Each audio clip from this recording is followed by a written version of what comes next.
BP है और व्यायाम का तो कुछ पता नहीं, कभी खुशी कब जैसे कभी हाँ कभी ना। बस बस ज्यादा ज्ञान मत दे मुझे। अच्छा ठीक है मम्मी, मैं आती हूँ, ड्यूटी पे जा रही हूँ। पर पापा एक बात कहना चाहूंगी, सतर्कता बहुत जरूरी है।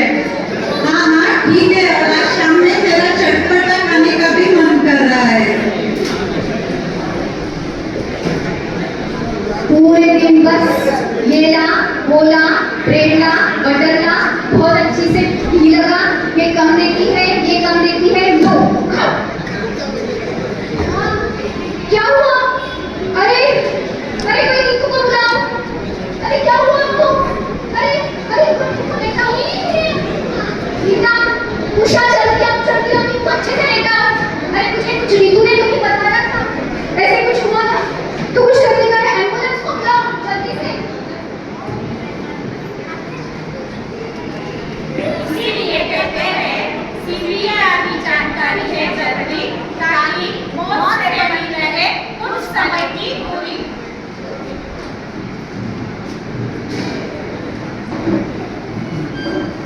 पार्ट 2, जान नहीं सस्ती, जान नहीं सस्ती, इसीलिए कहते हैं रास्ते पे पड़ सकती है महंगी मस्ती।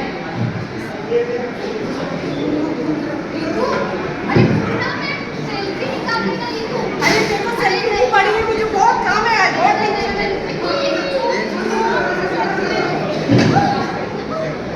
अरे अरे क्या हो गया, क्या हो गया? अरे अरे आप एम्बुलेंस को बोलिए, मैं संज्ञा लेती हूँ, मुझे पता है।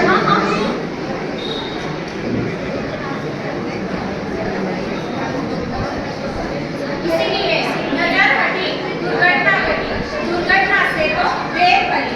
इसीलिए कहते हैं सीपीआर की जानकारी है जरूरी, ताकि मौत से बनी रहे कुछ समय की दूरी।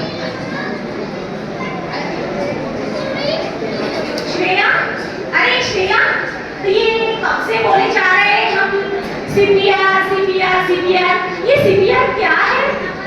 सीपीआर हम सबको पता नहीं है, इसलिए हमारी जो डॉक्टर्स है वो हम सबको सीपीआर का मतलब समझाती है। तो चलो हम सब उनसे सीखते हैं। सीपीआर ये शब्द हमने अभी बहुत बार सुना। सी का मतलब कार्डियक, कार्डियक मतलब हृदय, और पी पल्मोनरी, उसका मतलब है फुफ्फुस, हृदय और फुफ्फुस। कभी कभी हमारे दिल की धड़कनें और हमारी सांस अचानक रुक जाती है। ये प्रसंग किसी के ऊपर भी कहीं पर भी अपने ऊपर आ सकता है। देखिए, जब यह प्रसंग आता है तो वहाँ पे ना हॉस्पिटल नजदीक है, ना एम्बुलेंस है, ना कोई डॉक्टर है। ऐसे समय में हम सब लोगों को सीपीआर आना बहुत जरूरी है। सीपीआर एक इमरजेंसी स्टेज की अत्यंत महत्वपूर्ण प्रक्रिया है। अब हम डॉक्टर आने तक, एम्बुलेंस आने तक या हॉस्पिटल में ले जाने तक ये जो क्षण रहते हैं, ये क्षण बहुत जरूरी है। इन क्षणों को हमें गंवाना नहीं चाहिए, इन क्षणों का हमें उपयोग करना चाहिए। फिर हम क्या करते हैं, तो अभी हमने आपको नाटिका में दिखाया कि हम हृदय के ऊपर प्रेशर दे रहे थे, तो प्रेशर से हृदय की जो धड़कन रुकी हुई है, हृदय में ऑक्सीजन युक्त रक्त रुक गया है। तो हम कंप्रेशन जब देते हैं तो ये रक्त, ऑक्सीजन युक्त रक्त हमारे अन्य अवयवों तक पहुंचता है और हमको थोड़ी सी हमारे हृदय को, अन्य अवयवों को प्रेरणा मिलती है, स्टिम्युलस मिलता है। ये जीवन दान देने का अत्यंत महत्वपूर्ण कार्य है। सिर्फ कब देना है ये आपको ध्यान में आना बहुत जरूरी है। अब सीपीआर जो है ये 3 बातों पे निर्भर करता है। ये 3 बुनियादी बातें हैं। क्या? CAP। सी का मतलब है कॉम्प्रेशन, जो हमने अभी दिया। कॉम्प्रेशन हमने छाती को जोर जोर से इन्होंने दबाया, आप सबने देखा, यह महत्वपूर्ण है। दूसरा है एयरवे। एयरवे का मतलब हमारी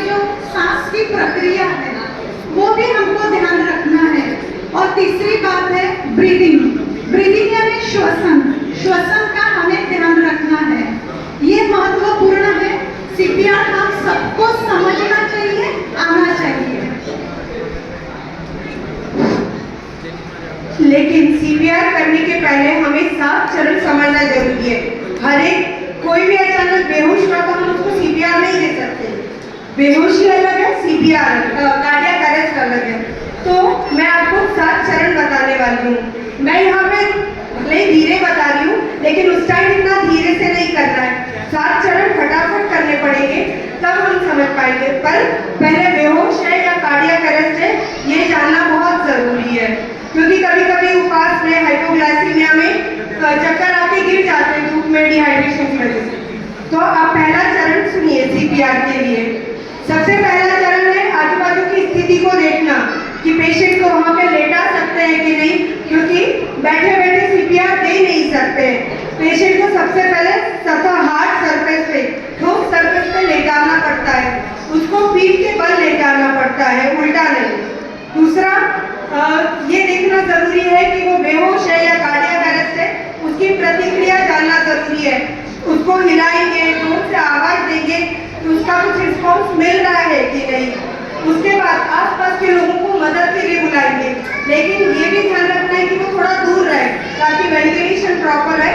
और उन लोगों से रिक्वेस्ट करेंगे कि एम्बुलेंस को कॉल करिए, 911 पे इमरजेंसी कॉल करिए। उसके बाद पेशेंट की जो गर्दन है उसको सीधा ऊपर की तरफ करना है ताकि वायु मार्ग ओपन हो जाए, तो दोनों नोस्ट्रिल। तो ये नेक को थोड़ा टिल्ट करेंगे बैक साइड पे, ये चिन्ह एकदम स्ट्रेट हो जाएगा आसमान की तरफ, ताकि नोस्ट्रिल इजी हो जाए और वायु मार्ग ओपन होने से ऑक्सीजन इजीली मिलेगा। उसके बाद उसके कपड़े थोड़े से लूज करें, नाक और मुंह में चेक करें कि खून या कोई और चीज तो नहीं है, या कोई दांत भी लगाते हैं तो वो ढीले हुए दांत है कि नहीं है। अगर वो होंगे तो वो हटा देना पड़ेगा। उसके बाद एटलीस्ट 10 सेकेंड तक आपको जजमेंट लेना ही पड़ेगा उसके हृदय की धड़कन सुन के कि वो अरेस्ट, कार्डियक अरेस्ट है या बेहोश है। अगर धड़कन नहीं समझ में आती है तो कोई बात नहीं, यहाँ थैरोटिक पल्स रहती है, उसको फील करो या हाथ की नाड़ी को। ये सब समझ में आया तब कहना था पेशेंट कार्डियक अरेस्ट है, तब सीपीआर देना जरूरी है, जिसके बारे में अर्चना भाभी हमें बताएंगे। अभी अभी आपको डॉक्टर रीतू ने 7 चरण बताए। ये 7 चरणों के द्वारा जब निश्चित हो जाता है कि हमें सीपीआर करना है, तो उस व्यक्ति को सर्वप्रथम अच्छे से लेटाए। उसके बाद उसके बाजू में हम घुटने पे बैठ जाए और उसके बाद अपने दोनों हाथ, राइट हैंड और लेफ्ट हैंड, उसकी उंगलियां एक दूसरे में फंसा लें। मोस्टली राइट हैंड नीचे ले, लेफ्ट हैंड ऊपर ले। उसके बाद उस व्यक्ति के छाती के ऊपर यहाँ अपने दोनों हाथ यहाँ पे रख दे। यहाँ जगह कौन सी है? तो छाती के ऊपर जो हड्डी है स्टर्नम, उसके नीचे का हिस्सा, उसके ऊपर हम लोगों ने जोर से दबाव देना है। यह दबाव देते समय आपको ध्यान रखना है कि आपके ये दोनों हाथ जो है वो स्ट्रेट चाहिए, वो मोड़े नहीं, जिससे कि प्रॉपर उसके ऊपर प्रेशर पड़ेगा। ये प्रेशर कितना देना है? तो 1 मिनट में आपको 100 से 120 बार तक ये प्रेशर देना है। और ये प्रेशर कितना देना है? तो हर प्रेशर के साथ उनकी जो छाती है वो हिस्सा 2 इंच अंदर जाना चाहिए, तो फिर उसको आइडियल कार्डियक पंपिंग बोलते हैं। और ये प्रेशर बहुत ज़्यादा भी ना हो, क्यों? तो बहुत अधिकतम प्रेशर से कभी कभी इस अंदर जो अपनी रिब की हड्डियां हैं तो उसको डैमेज पहुंच सकता है। इसीलिए ये 2 इंच का जो दिया हुआ है वो प्रमाण है। और ये कितने बार आपको देना है? तो 1 मिनट में 100 से 120 बार। उसके बीच में आपको 2 बचाव सांसें देनी है। ये बचाव सांसें क्या है? तो 30 या 35 तक आप जब पंपिंग करते हो, उसके बाद उस व्यक्ति के मुंह को मुंह लगा के आपको 2 बार सांसें देनी है। ये क्यों जरूरी है? तो उसके लंग्स तक ऑक्सीजन जाना भी बहुत जरूरी है। इसीलिए ये जो रेशो है वो है 30:2, मतलब 30 से 35 बार आपको पंपिंग करना है और 2 बार मुंह से मुंह लगा के उनको सांस देना है। यह सब सीपीआर जानना क्यों जरूरी है? तो करीब अभी भी अपने भारत में 7 लाख से भी ज़्यादा लोग कार्डियक अरेस्ट से मृत्युमुखी पड़ रहे हैं। तो इनमें 90% लोगों को कार्डियक अरेस्ट यहाँ उनके ऑफिस में या पब्लिक स्पेस पे आता है। सिर्फ 10% लोगों को ये कार्डियक अरेस्ट हॉस्पिटल में आता है। हॉस्पिटल में अगर आया है तो डॉक्टर लोग मैनेज कर लेंगे, पर 90% लोग जो बाहर है, अगर हमें पता है सीपीआर की प्रक्रिया क्या है, तो हम उनकी मदद कर सकते हैं, उनके जीवन दान का हम कारण बन सकते हैं। ये जो कार्डियक पंपिंग होती है, उसमें क्या होता है, तो हार्ट का पंपिंग शुरू हो सकता है। उसके बाद जब हम दबाव छोड़ते हैं, उस वक्त अपने पैरों से और बाकी ऑर्गन से हार्ट के पास फिर से ऑक्सीजन आना शुरू हो जाता है। बीच बीच में हम जो सांसें दे रहे हैं, उससे उनके लंग्स को भी ऑक्सीजन मिल रहा है। और एट द सेम टाइम जब तक एम्बुलेंस नहीं आती है, दूसरी प्रणाली, बचाव प्रणाली नहीं आती है, कभी कभी व्यक्ति का इरिवर्सिबल ब्रेन डैमेज हो सकता है कि उसके मस्तिष्क तक सप्लाई नहीं जाता। तो यह हम इस सीपीआर से वो इरिवर्सिबल ब्रेन डैमेज भी बचा सकते हैं। इसीलिए सीपीआर को जानना, उसकी प्रक्रिया को जानना बहुत बहुत जरूरी है। Thank you.